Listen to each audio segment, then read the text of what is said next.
It is often asked, in the old days there was not much depression or not much anxiety.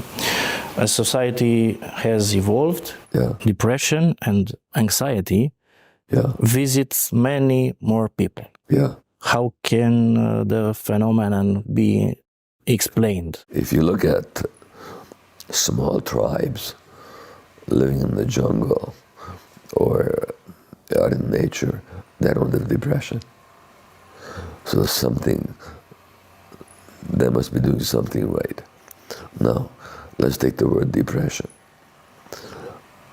What does it mean to depress something? What does it mean? To be empty? No, when you're depressing something, what are you doing?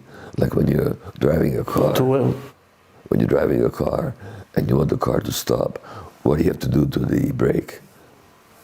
You have to push it down. If you want to go faster, you have to push down the pedal.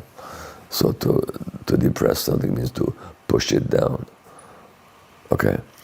What gets pushed down in depression? You tell us, please. Emotions.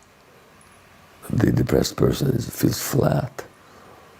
They have no joy. They just feel flat. Now what gets pushed down is emotions. But why would somebody push down their emotions? One of the needs of children is to be able to experience all their emotions. Now human beings are wired by nature, or by God, if you will, by evolution, to have certain emotions. Not just human beings, animals, mammals.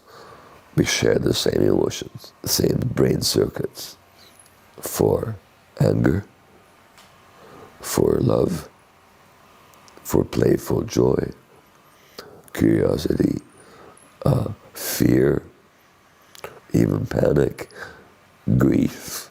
In our brains, there are emotional circuits for all these states. Why? Because they're necessary for survival. For example, anger, healthy anger. I don't mean aggressive rage. I'm talking about healthy anger is necessary for survival. If somebody is threatening you, or threatening to invade your boundaries, you better get angry. No, you can't do that to me. Stop it. That's a survival mechanism. Love, we need that for survival, because without love, without connection, we can't survive. We're social creatures, and the human child is so helpless. So it needs to look to the parents, and the parents need to look after the child. For that, we have circuitry for caring. So, fear, grief, fear is necessary. Without fear, we don't survive. Grief is necessary because we will lose things. We'll experience losses. Grandfather will die. Your dog will die. And you have to be able to grieve until you accept that this is gone and it'll never come back. And life can go on. That's why we have to have grief. Now, a lot of parents, they create an environment in which the child is forbidden from experiencing certain emotions, especially anger. So, for example, there's a big connection between childhood abuse and adult depression. Okay? Well, if a child is being abused physically or emotionally or sexually, just to give one example, what do they feel? They feel fear. They want to run away. They feel anger. They want to fight back.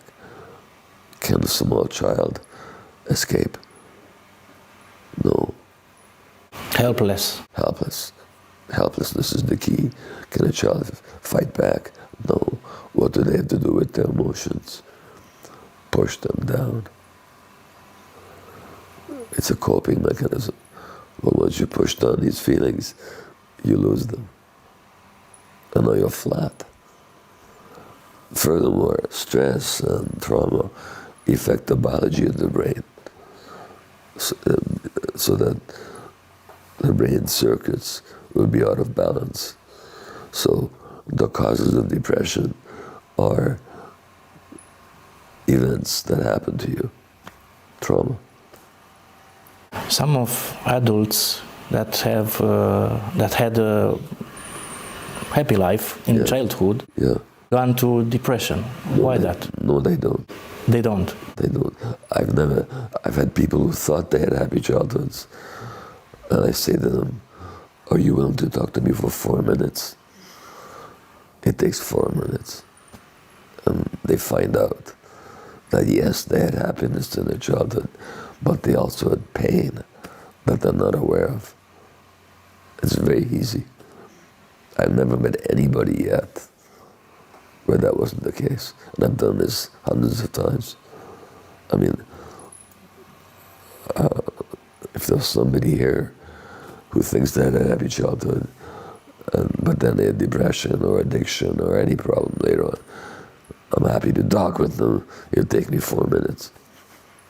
So the answer is no. There's nobody who didn't have childhood pain who has depression in adulthood.